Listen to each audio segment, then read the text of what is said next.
Sa video na ito ay pag-uusapan po natin ang isa sa mga pinaka-inaabangang kaganapan sa buong Pi Network community. At yan po ang update sa darating na June 28 na tinaguri ang Pi 2 Day. Sa araw na ito, maraming Pi users ang umaasa ng malaking announcement mula po sa Pi Core team na posibleng magpabago sa direksyon ng presyo ni Pi. Pero sa kabilang banda ay meron pong banta ng pagbagsak, lalo na kung walang makabuluhang update ang ihahayag or ilalabas. Kaya ang tanong, bearish ba or bullish ang hinaharap ni Pi pagkatapos po ng June 28? Yan po ang ating aalamin or pag-uusapan sa video na ito. Pero bago po tayo magpatuloy ay pakibasa na lamang po muna ang disclaimer dito sa ibaba ng ating screen. Yan, simulan po natin tungkol sa kasalukuyang galaw ng presyo ni Pi Network sa ngayon. Sa kasalukuyan, si Pi ay nagtitrade lamang sa presyong humigit kumulang 0.54. Tumaas po siya ng kaunti ng 0.9% nitong nakaraang 24 oras.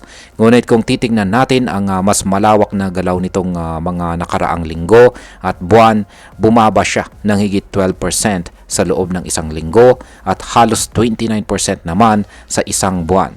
Ibig pong sabihin, kahit may maliit na pagtaas sa presyo nitong mga huling araw, malakas pa rin po ang bearish sentiment o negatibong pananaw sa market. Ayon po sa technical analysis, si Pi ay kasalukuyang gumagalaw sa loob ng isang symmetrical triangle pattern. Isa po itong indikasyon na naghihintay ang market ng breakout pataas or pababa. Ayan, wala po silang pinakita na chart. Kaya check na lamang po ninyo sa inyong chart sa ginagamit nyong mga trading platform dyan. Ayan, kung tataas po si Pi at mabasag niya ang presyong 0.74, posible tayong makakita ng panibagong rally or bigla ang pagtaas. Pero kung hindi po niya ito malampasan, maaring manatili po siya sa presyong mababa or bumagsak pa lalo.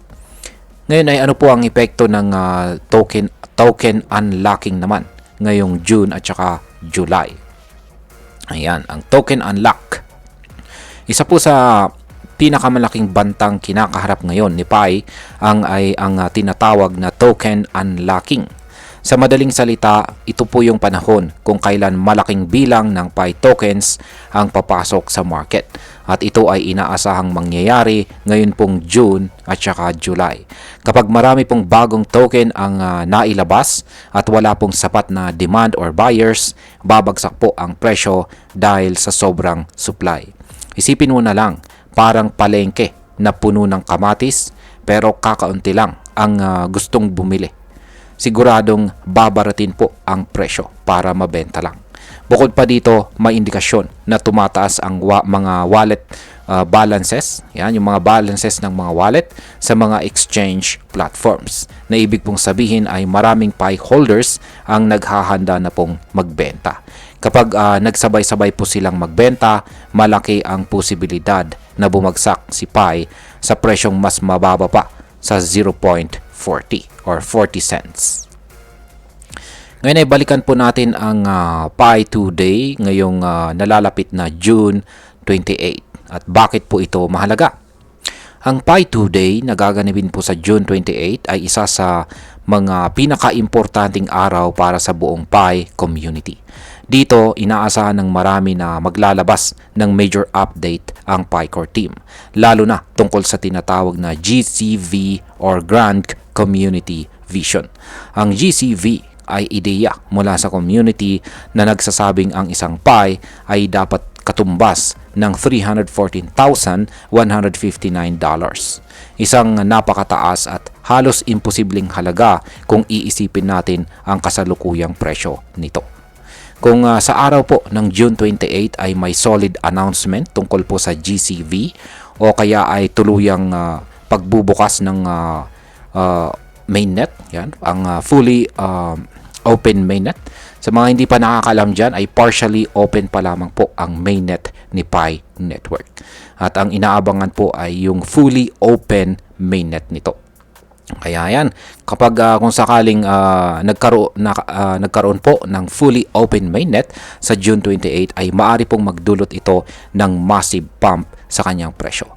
Maraming PAI holders ang tiyak na maghuhudol at magtitiwala ulit sa project dahil dito.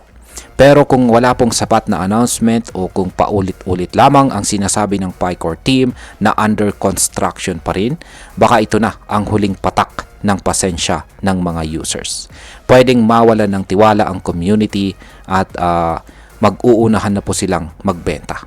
At kapag nangyari yan, tiyak na bagsak si PAI.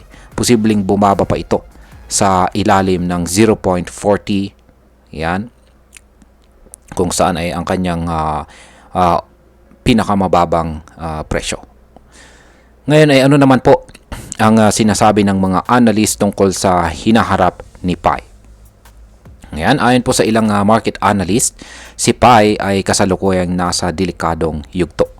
Kung wala pong magiging concrete progress sa kanyang open network, magiging speculative asset lamang po itong si PAI na walang sapat na gamit or utility. Pero kung may real adoption, may fully open mainnet sa lahat at makakapasok po ito sa mga major exchanges tulad ni Binance at Coinbase, dito lang talaga magsisimula ang tunay na buhay ni PAI bilang isang cryptocurrency. Sa ngayon, parang nasa waiting room pa rin ang buong project. Lahat tayo nag-aabang kung kailan talaga lalabas sa mundo ng crypto si PAI at sasabihing game on. Ayan. Ngayon ay ano naman po ang posibleng maging epekto nito para sa atin bilang mga Pinoy crypto traders at investors na interesado rito kay PAI Network. Yan, para sa atin dito sa Pilipinas, napakaraming umaasa dito kay PAI. Lalo na yung mga nagmina ng tokens gamit lang ang cellphone. Para sa marami, si PAI ay pag-asa ng karaniwang tao para magkaroon ng digital asset kahit walang malaking puhunan. Kaya kung hindi po matutuloy ang development ng PAI Network, maraming Pinoy ang madidismaya at baka mawala na ang tiwala hindi lamang sa project na ito kundi pati sa crypto mismo. Ngunit kung maganda po ang announcement ngayong June 28 at may tunay na progress, maaring lumakas ulit ang interest sa crypto investment dito sa ating bansa. At syempre mas maraming Pinoy ang magiging open sa blockchain technology. Bilang panghuli, ang masasabi ko naman tungkol dito sa kinabukasan ni PAI Network ay sa totoo lang, nasa gitna ng dilim at liwanag ang kinabukasan ni PAI. Meron po siyang malawak na community, may vision, may potensyal, pero kulang pa rin sa execution. Kung ang PAI Core team ay patuloy na maglalabas ng generic updates at hindi maglalakas loob na isa lang ang PAI sa open market, mababaon lang ito sa hype na wala namang direksyon. Pero kung tutuparin po nila ang kanilang pangako, yan ang magpapakita po sila ng transparency at magbibigay ng tunay na gamit si PAIcoin, dito pa lamang siya pwedeng lumipad. Kaya ang masasabi ko po, kung isa ka pong Pinoy crypto holder ng PAI, maging mapanuri, mag-obserba at wag agad pong magpadala sa hype.